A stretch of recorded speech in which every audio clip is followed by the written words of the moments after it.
Entonces vamos a continuamos con este camino, pues aquí se siente la frescura de este ambiente tan natural, de pura frescura, de la humedad que tiene estos suelos y esta tierra. Nomás que sí hay mucho lodo, como pueden ver, hay mucho lodo.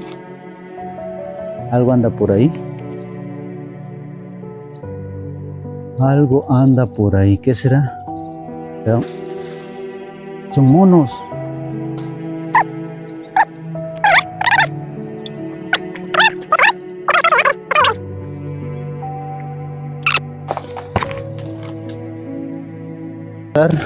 Por acá.